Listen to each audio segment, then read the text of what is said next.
All right, a warm welcome. Hi, everyone. Thanks for being here. And those of you who are in Central European, Western European time zones, you are probably sacrificing part of your lunch break to be here with us today, which is much appreciated because we'll talk about something which is a wonderful, wonderful development and news that EPSO has just released a new competition with two fields or two domains that we are going to cover comprehensively. So why don't you type into the chat box if you can hear me? Well, don't write that. Write where are you dialing in from? Where are you joining us from? And then you get a bit familiar with the chat box where you can ask further questions as we go along. And as we always do, we look for the one furthest away from Brussels, and Luxembourg is so far the winner, but let's see if someone is joining us from elsewhere. Luxembourg, Hasselt, Spain. Okay, so far Spain is winning, and Portugal is winning, and certainly you are joining us from all over Europe and perhaps even beyond, and that's wonderful. So with that, let's get started, and it seems that the sound works fine and image works fine. If there's any issue at any point, then I suggest you restart the browser. And if that still doesn't solve the problem, try another browser or perhaps your secondary device, your phone or other. And then there's even an app that you can download. So with that, I will not bore you with my background. You might know my work with the Ultimate EU Testbook and EU Training and several other projects. But I try to bring you my experience, my perspective on this particular competition to walk you through on what has changed, what is kind the same as in previous exams. We'll highlight those differences and those novelties so you have the full picture on this particular competition. Without knowing exactly whether some of you may have already taken EPSO competitions, others may be completely new to the world of EU careers and EU exams. So I'll point out everything with that particular perspective.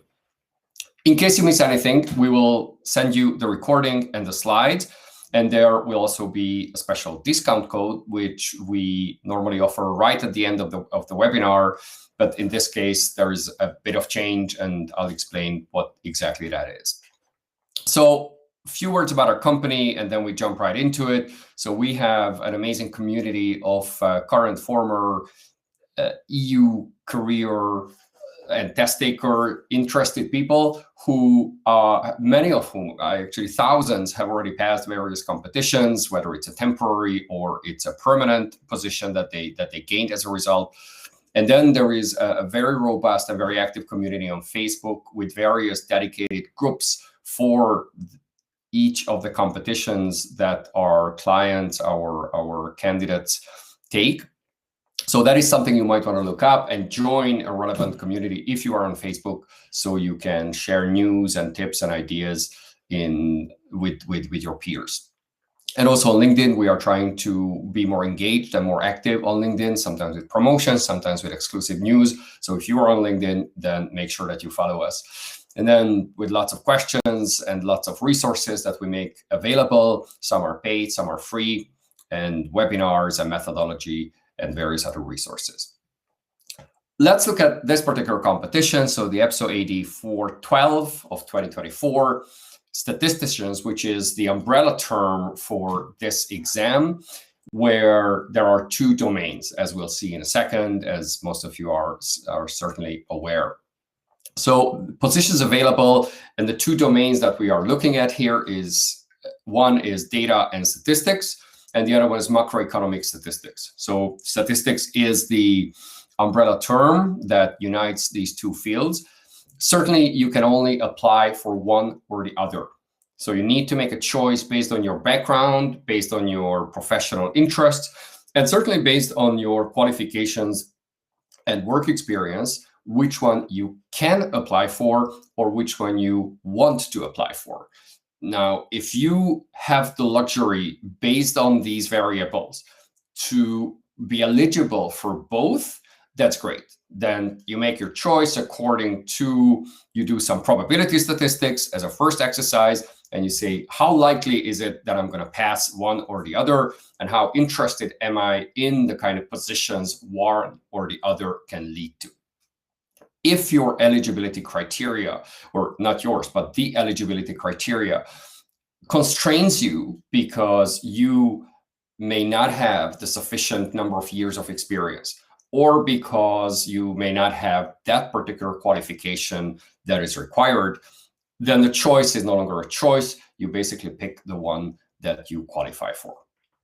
So, and then maybe I'll just go back for a second. Certainly, just to put these numbers in perspective, these are pretty good numbers. So 194 places on the reserve list and 48 places that were on the reserve list, those are pretty good numbers.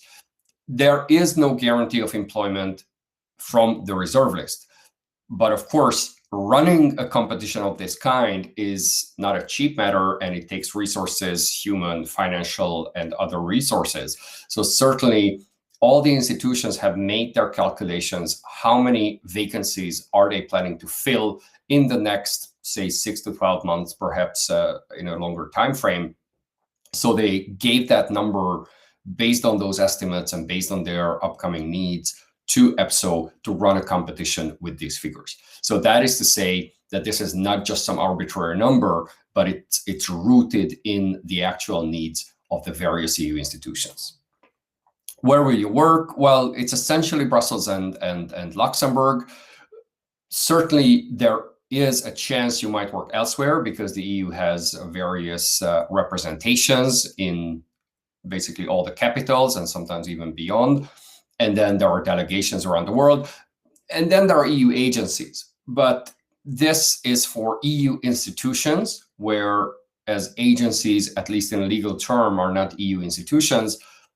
And then looking at which DGs, which Directors General of the European Commission are located in the scope or in these areas that the competition covers. So you take Eurostat, or you take, say, perhaps DG competition or DG budget, and various other DGs, which are the most likely recruiters from this particular reserve list and the most likely, so to say, clients of EPSO for this particular competition.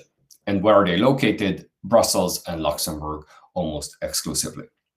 And then what are you actually going to do? Well, that will be determined at the moment of recruitment. But by and large, this is quite targeted. So by and large, you will know the kind of job that you are likely going to do with certain variations, because, say, DG budget and Eurostat would be slightly different kind of work. But of course, being a specialist competition and a rather targeted kind of competition, they have already given an indication about the actual content of the work. So I'm not going to read out from the notice of competition, but for the sake of reference, you have data and statistics, where methodology, production of official statistics, data science for official statistics is the field one, and then the macroeconomic statistics. There you have national account, price statistics, balance of payments, so true macroeconomic analysis and number crunching, where you have government finance statistics, the excessive deficit procedure in the context of the EU budget, and also the European semester and various other political tools to supervise and observe and analyze member state national budgets. So that is kind of the high level approach of what you are likely going to do. Perhaps the most important question, or one of the most important questions, is, are you eligible? What items, what expertise, what experience, what formal documents are required from you to be considered eligible for this particular competition? Now, there are some very basic stuff as to what eligibility criteria you need to meet. You certainly need to be an EU citizen. You need to have fulfilled military requirements, if that is compulsory in the country of your citizenship. And I'm carefully choosing my words because it's not your country of residence, but country of citizenship.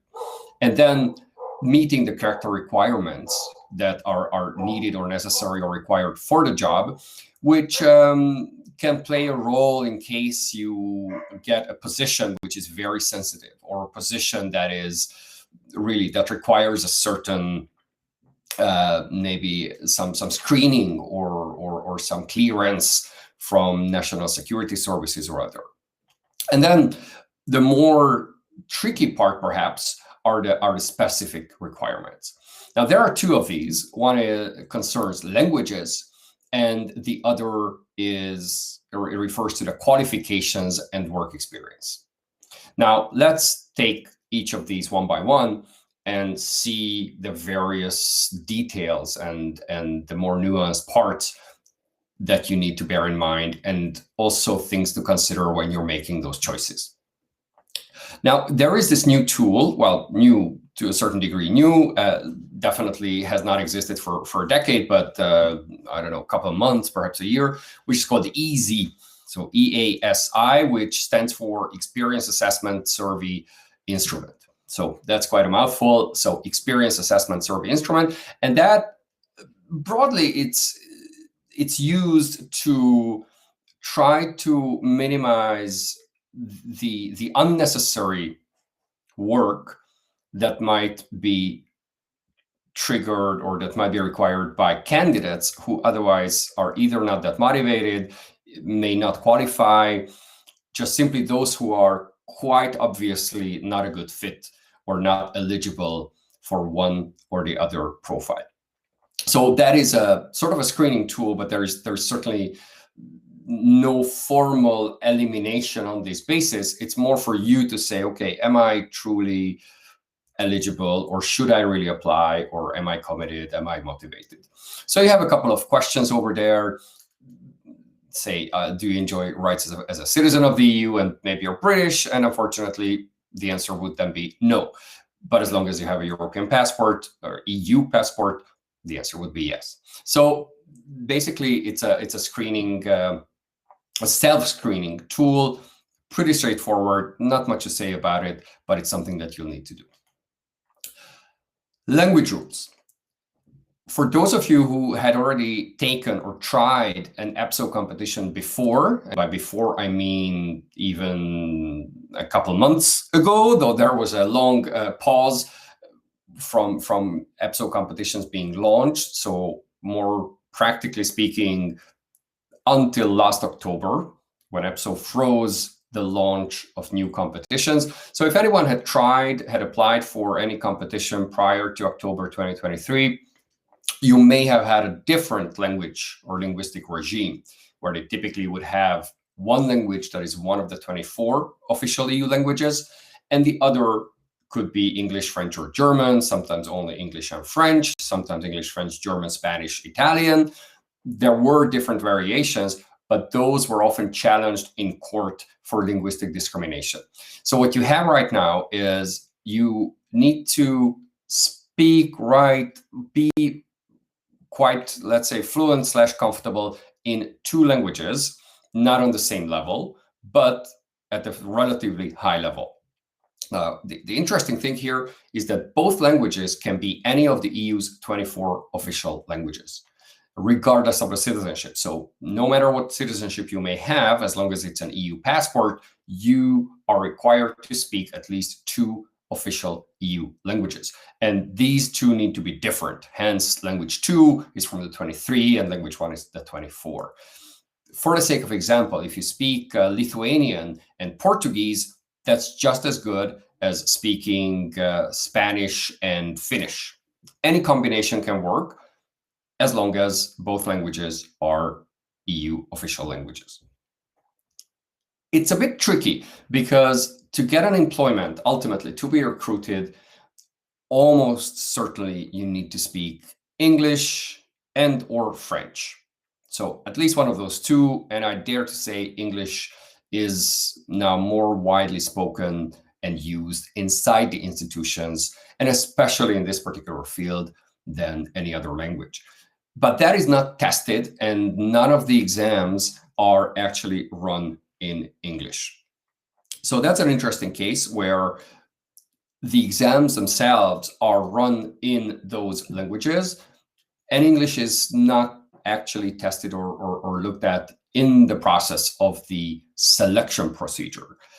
Interestingly, at the recruitment phase, which we distinguish from the selection phase. So at the recruitment phase, meaning once you are on the reserve list and you are actually applying for a specific vacancy inside the institutions, almost certainly English will be either tested, not necessarily through a formal test, but just simply the interview from that with that head of unit is quite likely going to be in English, or they might send you some questionnaire or require you to do a written piece in English to make sure that you are up to the level that they require.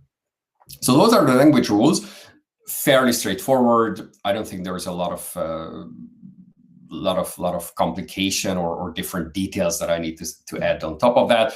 But I'll take a look at the questions that I see they are coming in, whether one or two relates to that.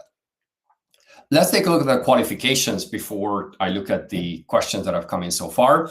So field 1, field 2. And here's a big caveat. Whatever I say here, certainly we do our best to be accurate, to be up to date, and really provide you with the best possible information, but we're not EPSO. We are a private company. So if you have doubts, if you have certain gray area situations, be sure to check the notice of competition, or if need be, you may want to ask the selection board, which is the one officially running any competition. So it's not even EPSO, but a particular selection board for one particular competition. And if they are reluctant or not willing to give you upfront an endorsement, or let's say the rubber stamp that your experience and your diplomas are perfectly suitable and make you eligible, and they might say, well, you need to apply. And in the course of your application, we will look at your background at the right procedural step and evaluate whether or not you qualify. So in that case, you might need to take a chance. And if you reasonably assume that your background qualifications, they're all good, and you are quite convinced that this is going to fly, then by all means, apply and go through the process. If you are a bit doubtful, well, in that case, we're happy to give you advice, but again, we're not lawyers, or we don't take responsibility for our assessment. We can certainly give a perspective, but the ultimate decision is always by the selection board. So with those caveats, just to say, so data and statistics, so that's an AD6 level, which I didn't mention before. So some of you may be fully familiar, others may not. EU civil servant jobs, so the fonctionnaire, the permanent civil servant jobs are split into 3 categories. There is a secretary, assistant, then there's an assistant, and then there are the administrators. So that's the third category with AD that refers to administrator, and that runs from 5 all the way to, I believe, 16. So that's basically the career path, pretty much of a lifetime. So that's the whole idea, that you progress into a new category. Usually, if everything goes good and you really work well and you do get the right feedback and internal evaluations right, 3-4 years would be necessary to go up from one grade to another. So that gives you an idea that 86 means already you need to have a certain amount of experience. 87, which the other field is, the macroeconomics, statistics, that one would require more experience because it's a higher pay grade, also higher level of responsibility, and at a higher level inside the institutional administrative hierarchy. So with those data and statistics, you see you could have a 3-year university diploma, which needs to be from one of the fields that the notice of competition mentions, plus 4 years of relevant professional experience. And that's really important to emphasize, that the professional experience has to be relevant. So if you were an administrative clerk in a company, or you dealt perhaps with marketing, I don't think that would be considered relevant. And of course, if you were a diving instructor in the Maldives, probably that's not going to be considered relevant unless you were doing a lot of data crunching as to how to bring in more clients. But again, with those slightly off examples apart, it's really important that the experience is not only relevant in your mind, but there are documents or perhaps a job description or at least a declaration on honor or some sort of document from your former employer can easily prove that those are not just relevant in your mind, but say objectively relevant for this position.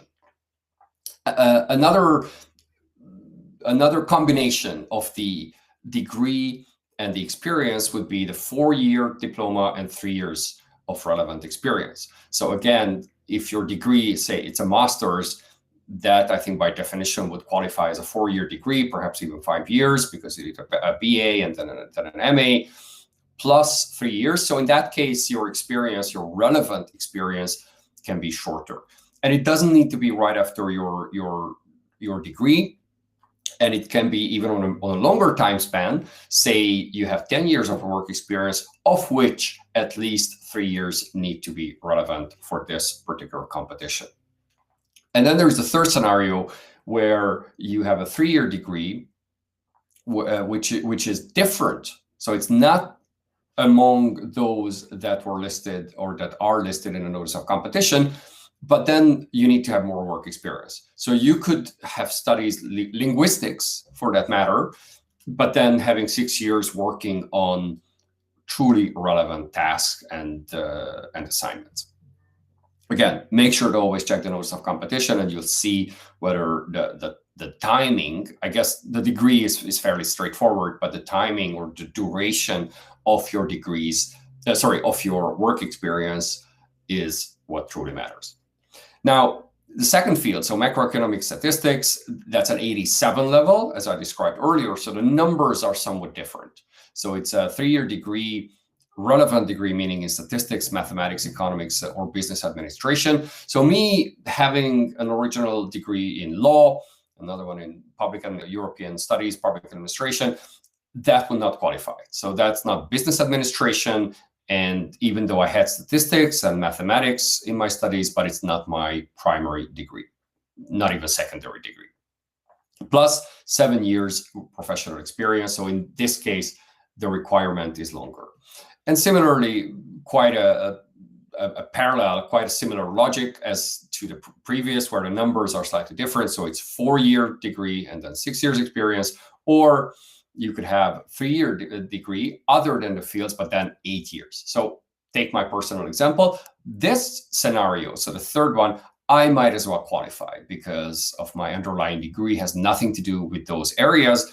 But say for 8 years, I've been working in the National Bank of Belgium, working specifically on macroeconomic statistics, for the sake of example. So that would qualify me for the competition as long as I can prove that I have 8 years of relevant experience. Voila. So with those, there's one question that I briefly mentioned. What is a relevant experience?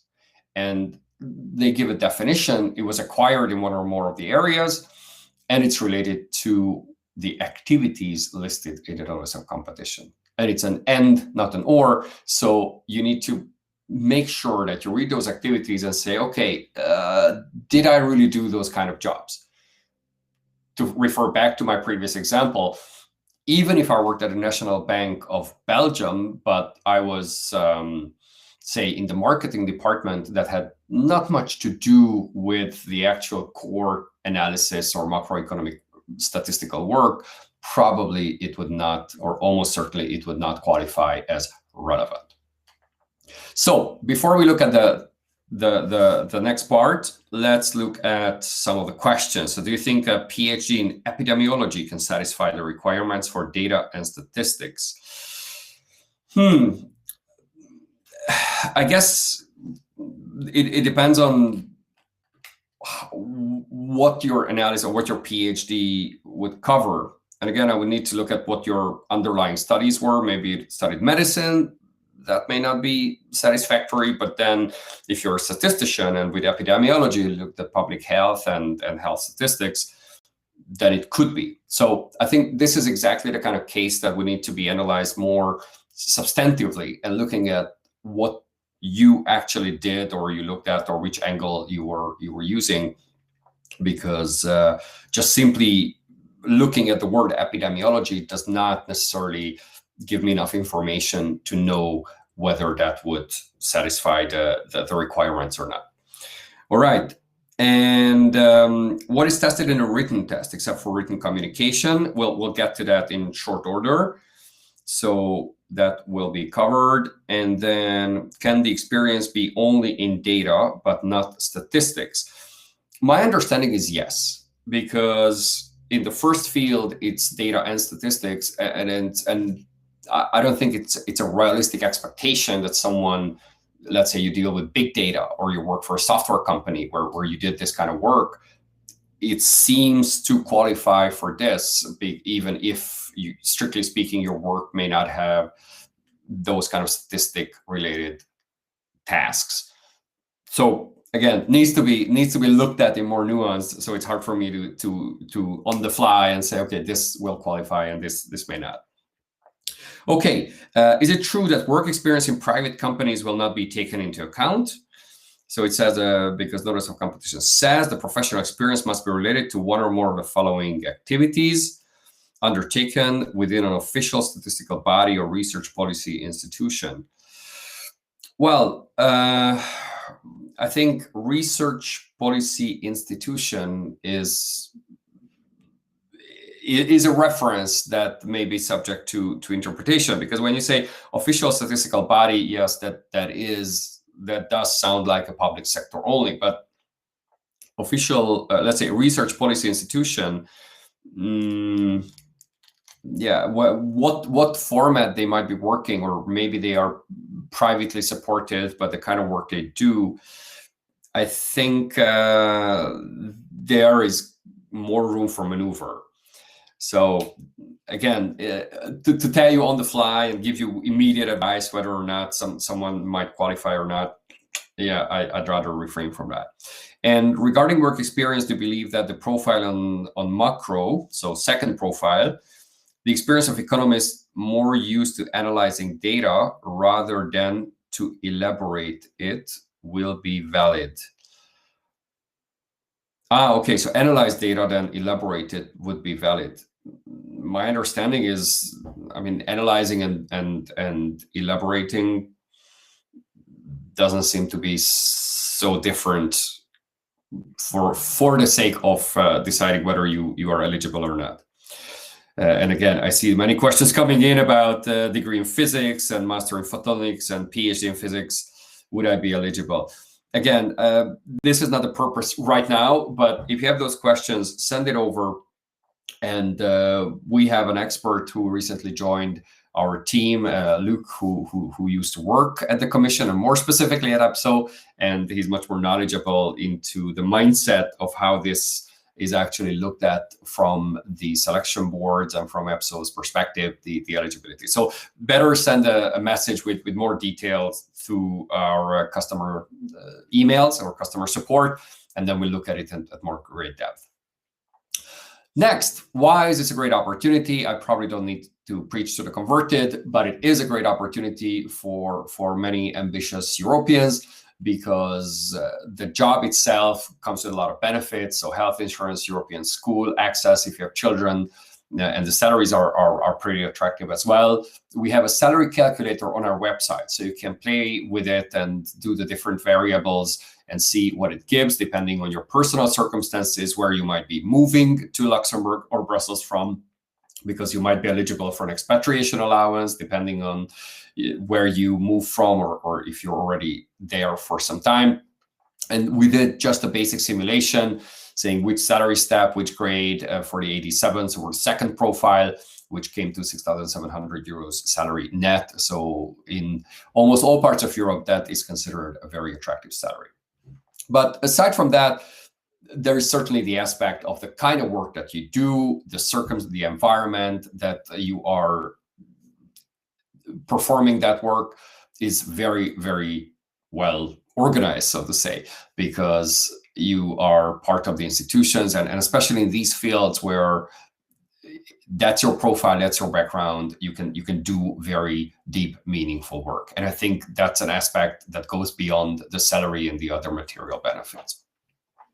Now, what are the different phases of this particular competition and how it has changed, if at all, compared to previous EPSO competitions that were run in the past, or at least until the summer of 2023 or late autumn of 2023, when the system came to a halt, and now it's being restarted. And by the way, one thing I haven't mentioned at the beginning, but it's certainly a historic day of sorts for those who are following, observing, working with EU competitions, because this exam, to the best of my knowledge, is the first since the freeze. So I mentioned that last October, due to technical and legal problems, they froze the competitions. And they have recently relaunched a couple of competitions that were frozen at the time, Economists and some others. But no new competitions have been launched since. And this one is actually a brand new one. So that's actually great news, which means that probably further opportunities are coming, but we're focusing on this one today. But that just to say that this is perhaps the beginning of a new period in the life of EPSO competitions. What are the phases? So the phases are, well, certainly there's an application formality, the first step, where you submit your application in one of the 24 official languages. So that could as well be English or really Greek and Bulgarian and Swedish. Upload your supporting documents directly to the account. So make sure that whatever supporting document, diploma from work or any other document that proves the claims that you put into your application about your relevant experience, about the time, the duration of those experiences, it's all uploaded into account, because the selection board at a relevant phase in the competition will look at that. And to some degree, you need to persuade them. So again, I see here there are many questions coming in about someone being a physicist, someone dealing with epidemiology or any other discipline. Well, in those cases, you need to demonstrate those claims. And the more documents or the more proof points you have, the higher the likelihood that they say, okay, you are eligible. Because certainly they have a certain amount of discretion over evaluating the content of your documents. And they need to see whether it's justified that you qualify for those competitions and ultimately for the posts that you will be recruited into. Application deadline 16th of July, so roughly a little over a month from now. Today's the 12th, and depending on whether you're here at the live one or you are watching it as a recording. So 16th of July is the application deadline. Don't leave the application to the last moment. Be sure that you are aware of what documents and other information is required from you. Upload the supporting document by October. So that's actually good news, because even if you realize now that, hey, I don't necessarily have that particular job description that I did, or details about my degree, or any other challenge that you might face with getting the documents, you can do that by the 1st of October. But be sure that you do it, because it's summer break and some administrations come to a halt. So anyways, there are a lot of things that can go wrong. So be sure that you take it seriously. But with that, you do the admin part, you fill it out, you get the documents, you get that underway. And then comes the real thing, the tests. So what sort of tests you need to take, those are all in the notice of competition, but I try to give you a bit of context and a bit of deeper understanding as to what you need to prepare. There are essentially 3 parts. So computer-based tests with reasoning skills. So this we often refer to as CBT, even though technically the other 2, so the field-related multiple choice quiz and the written test, they are also computer-based. So to some degree, all are computer-based tests, but typically we would refer to the first part, the reasoning skills, meaning abstract, verbal, and numerical reasoning, would be done in the first phase.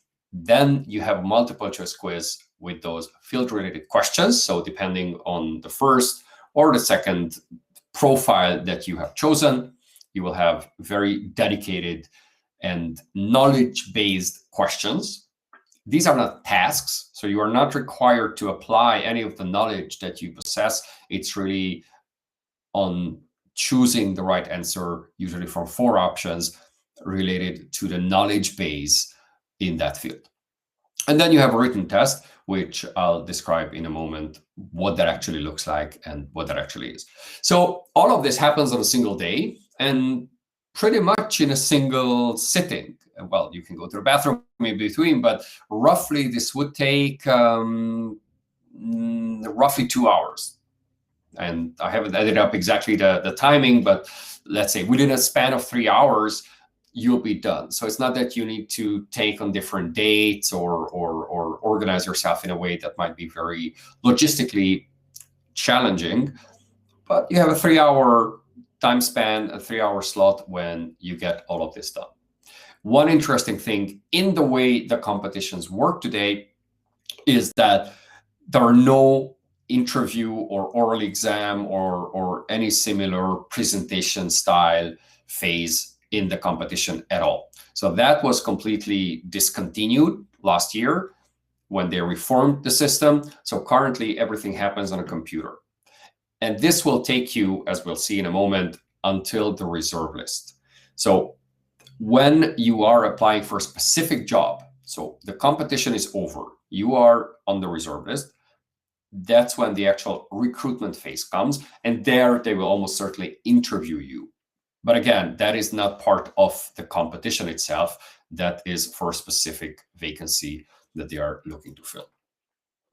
What are these EPSO tests? So as I mentioned earlier, it's computer-based, and not just computer-based in a test center, it's computer-based because it's online. So you need to procure yourself a computer where you have admin rights.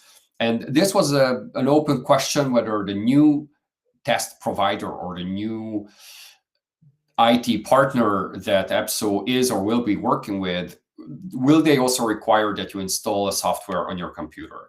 And the answer is yes, at least based on all the information we have seen and heard and the rumors we have heard so far. Again, there's a bit of caveat because it might change, but I don't expect that to be the case. So you will likely need to have a computer where you can install that app, which you can use to, not can, but you will be required to use to sit the exams. So that means that you may not be able to use a corporate computer or a computer given by your employer or whoever gave you the computer, as long as you have admin or you don't have admin rights to it. So you need to be able to access and install that particular software on it. And as I said before, remotely procured and on the same day. So there is some technical assistance and they walk you through what you need to click and do. Certainly there cannot be another person in the room. You cannot use different help or different devices. There are some ground rules of behavior and the way you need to comport yourself. Bottom line is to be a fair and equal opportunity test for everyone that can easily help EPSO and ultimately the selection board to select the candidates and rank the candidates.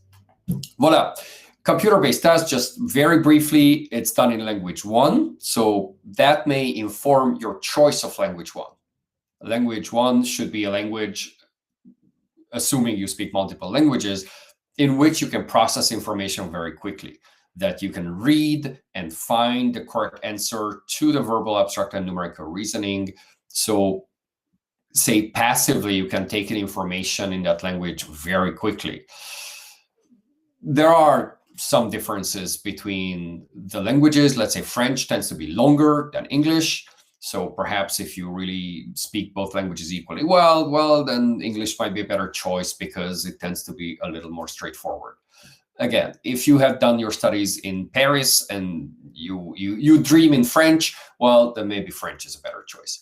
Bottom line, these tests are pass-fail, so these are not ranked, and it does not count to the final score. So when you take these, as long as you pass them, and I'll show you the pass score or pass mark, as long as you pass them, you're good. There's nothing more to do, and you don't need to pass them with top scores. Nobody's going to care as long as you meet the minimal threshold. The three types, pretty well known, and I'm not saying universally loved, but at least fairly commonly known, at least by now. EPSO itself gives a couple samples or puts a couple of samples on their site. We as well at EU Training, we have, I'm not saying unlimited, but a very, very significant number of practice tests in all three.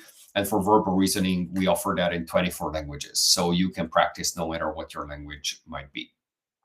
In terms of timing, the verbal reasoning, 20 questions, 35 minutes. So there are lots of tricks and tips that you are advised to consider. We have lots of webinars, free webinars, and then paid webinars on the methodology, because there is a methodology. So I encourage you to explore that, not just to say, well, I read a lot and I quickly process information. I don't think that's going to be an issue. Well, most people are able to find the correct answer if given enough time. The challenge here is certainly you do the maths. There isn't so much time. So you need to do that quickly, and understanding the method to deduce, to understand what the text says. Ultimately, it's a logical test. It's not a reading comprehension test. And then you have the numerical reasoning with 10 questions in 20 minutes. Usually those are not that complex, so you don't need to do square root and more difficult operations, which you assumingly are used to far more than I am. But just simply using the basic arithmetic tools, you should be able to find the correct answer. But then again, timing is of essence, and there isn't so much time. There is a calculator that is an on-screen calculator, so you can use it. And that certainly shrinks a little bit the necessary time. But again, there is pressure, and the timing is of essence. And as we'll see, the scoring, the numerical reasoning, it has even a higher threshold.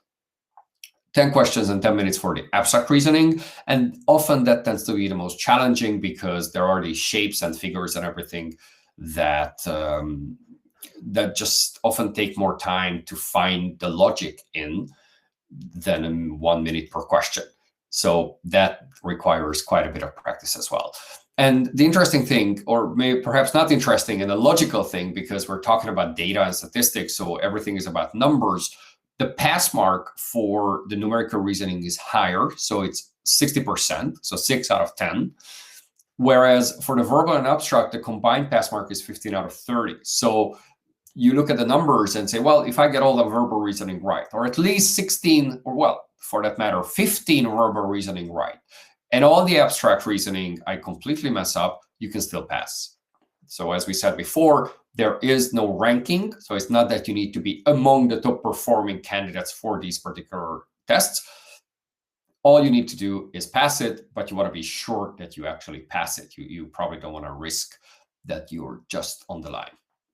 So having said that, perhaps a more interesting and more challenging bit is the field-related MCQ, so a field-related multiple choice quiz, where it's a pure knowledge test about those particular fields. And you have 40 minutes and 30 questions with a pass mark of 15. And it's not only that, you are also ranked on those questions. So pass mark needs to be reached, but you need to be among the highest scoring to be considered for the next step, which is the written test.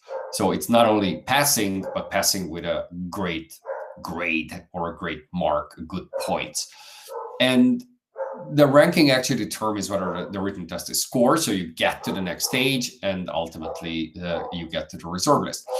What these field-related questions cover, well, that is $1 million question, but certainly you can shrink the body of knowledge by knowing or looking at the notice of competition, the profiles that they are looking for, and from that looking at, there are a couple of key textbooks and key sources of information that are almost certainly going to be used to create the multiple choice questions in that particular field. Now, the good news is we are working very hard with subject matter experts to create these multiple choice quizzes for you as practice questions. And those are going to be available most likely within 2 weeks, even more likely in a shortened time frame than that. So we'll put that on the website, put out the news item, and we'll send all of you, whether you're right here at the live one or later, those who might be watching the recording, we'll send you all that information so you know that the multiple choice quizzes are available. So probably it's a matter of days, but I just want to be sure to say within 2 weeks. And then the written test. So written test is in its former name, in its maiden name, it was case study. Now it's called written test because the approach, the mindset is somewhat different from what a case study used to be. The written test, you have 40 minutes to write, I'm hesitant to say the word essay, but a written submission. That's the lawyer in me to be very careful with my words. A written submission which can take different forms and formats, where the submission that you actually hand in, the question, the requirements, the task that you are instructed to complete will inform you about the format. So if you have the format of an essay or a briefing or a note to your head of unit, that has a certain impact on the format and the form that you're going to present. One thing for sure is the written test only measures your communication skills. This is not a knowledge test. It's not a replication or duplication of the knowledge, the field-related test that we had just covered. The written test is purely a written communication exercise. So you are given, and it's language 2. So that's another interesting aspect, where use or choose a language 2 in which you can express yourself fluently in writing. Say, I'm pretty good in French. I can talk about almost anything, but writing, well, that takes much more processing power, much more time, and my spelling is not amazing in French. So I would be hesitant to choose that language for language 2, but I would be fairly comfortable choosing it for language 1, in which I would need to process the multiple choice, the computer-based test of the abstract robot numerical. This one, it's a pass-fail, so you need to reach the pass mark, so at least 5 out of 10. And only those who had passed the previous part would have their written test scored. So as I said before, it's only your communication skills, your written communication skills, that the written test evaluates. And it's certainly not a language test. So that's an interesting conversation. We actually have dedicated webinars, and there's one that I'm going to be running in about 2 weeks or so, a little over 2 weeks, which is on clear writing. So how to write better in English, but almost in a language. It's not going to be language specific. So that's the method of expressing yourself. You're improving your written communication skills better. And we also have dedicated webinar for the methodology around it, and how do you structure your timing, how do you process the background information, and many other tools. And that reminds me to tell you about the background information. So EPSO, well, selection board to be accurate, so they will communicate to all candidates a background information that you can process in advance before the exam.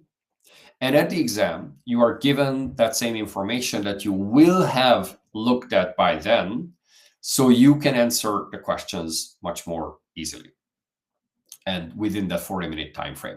So you will have that information. Well, it's not so much information, but it's a background document, probably with different pieces, with different elements, components in it, that you can look at, you can analyze, you're not going to memorize the whole thing, but you'll be familiar with it. And then at the exam, you can easily, or relatively easily, answer the task that you are required in the written test exam. So if everything goes good, and why wouldn't it, that's when the eligibility check happens. So that's when they check the background, the documents, and everything that you have submitted, and they do the scoring of the written test. They check the documents and the papers, and they go until, let's say, well, until not more than 1.5 of successful candidates SALT is reached, because some candidates will inevitably not be considered as eligible for that particular profile, despite all the submissions, all the documents that you've sent in. So with that, they compare declarations and documents, and then it gets to step 4, which is when you put the champagne in the fridge. You don't drink it yet, because you being on the reserve list is a necessary but insufficient part of the entire process. Why? Because you reach the pass mark, highest scores, deemed eligible, wonderful. Then they put you on the reserve list. You get a notification on your EPSO account. That's amazing. And that's when the final bit comes, and that's when you will actually drink that champagne, because the recruitment bit needs to happen. So you need to be either invited, or you proactively can pitch yourself to various vacancies that the institutions make available to say, hey, I passed this competition, I'm on the reserve list, I would like to apply for this particular job. And good news, we actually have a webinar that says how to get a job once you are on the reserve list. And then there are certain tips and certain tricks and certain things you can do. I probably will update that fairly soon, because it was recorded some time ago. But again, the idea there is you can proactively do certain things to secure a job. With that small footnote, depending on what the job is, depending on the head of unit, depending on the circumstances, they might say, okay, well, here's an interview because we have 3 candidates who look equally capable. Or to say, okay, here's a quick written assignment that you need to complete to help with choosing the candidates. Voila. And the final bit, and I see there are a couple of questions, I'm going to get to them in a moment. How to get the job? Well, you practice. I always compare it to a sports preparation, depending on where you are right now.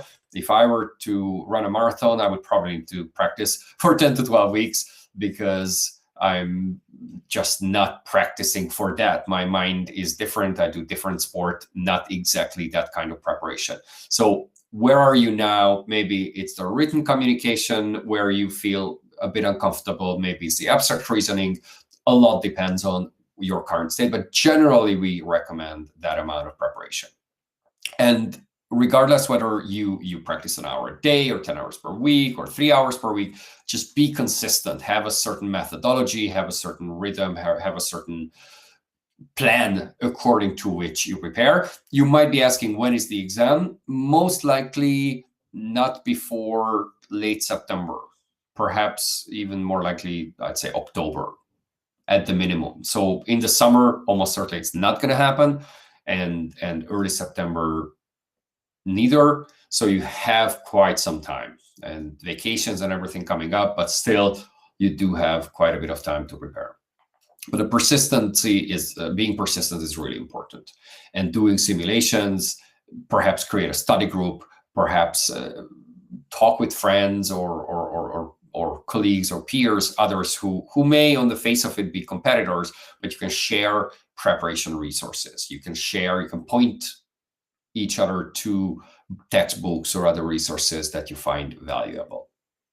And then certainly we are here to help. We have lots of materials there. As I said, we're about to release the dedicated modules for both competitions with multiple choice quizzes, and for all the rest, it's already available. So with that, a couple of other resources up there, and I jump to the questions in the meantime. You're asking about the EU test book, which is my book, edition 2024 compared to 2023, and it's completely changed. So we replaced all the questions compared to the 2023 edition. So all the abstract verbal numerical reasoning are brand new in the book. Yeah, actually, here's the little baby.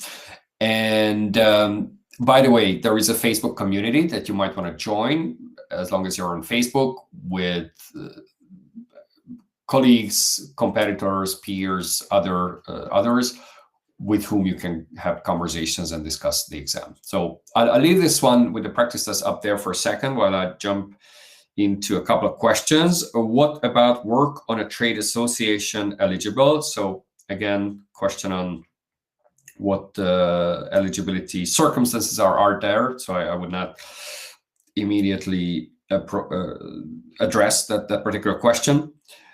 Another one was someone working in a global company, sales and marketing and numbers. can it be admitted? So again, give some details, perhaps send a message to our support, and we'll give our perspective on it with no further responsibility that we take for it, but certainly we'll give you our best evaluation, our best assessment based on the facts you provide.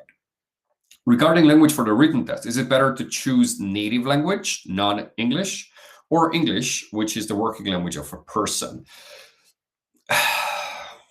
Well, that's an interesting question. I think it largely depends on in which language do you feel completely comfortable and efficient. And by the way, one very important aspect, and perfectly capable of using the right terminology.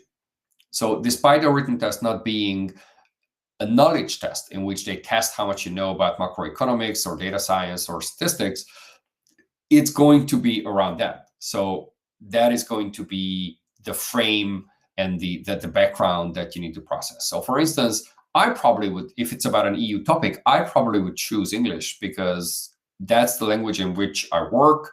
That's the language in which I know the terminology. I did part of my studies in English. So I would probably choose it because I'm very comfortable using the right terminology in this particular language. So I think that should be an important consideration for you. In which language do I know the terminology best? And maybe your mother tongue, you're perfectly fluent, but you're just not so much at ease when it comes to those technical terms. Next one, reservists. Do you know whether there will be only some specific DGs allowed to recruit? Will the list be blocked? Well, the way the actual recruitment works is generally it's open. So in the notice of competition, there's no indication which particular institution, commission, court of auditors, or any other wants to have this particular reserve list. So now it says EU institutions across the board. So any of them, at least in theory and even legally speaking at this point, can pick candidates from the reserve list. So this blocking usually refers to when one particular institution is the client for a competition. So it may be a dedicated competition for the Court of Justice, a dedicated competition for the Council, or any other institution. In that case, they have the priority to hire candidates, and only if and when they say, okay, we have no more vacancies or we have no more intention to hire from this list, and then the others can. But in this case, it's open to all. So the blocking, that generally would mean in this context that one institution says, hey, I want this candidate because this candidate worked in whatever, the World Bank, and we really need someone who worked in the World Bank. So we are going to kind of reserve this person and hope that the recruitment can work out. And then if not, they unblock that person. But then again, it's more on an individual level. It's not that one DG or one institution would just simply exclude the others from picking from the list. All right, what else do we have? I see UK diplomas need an equivalent certificate, correct? Do you have tips on where to get that within the deadline?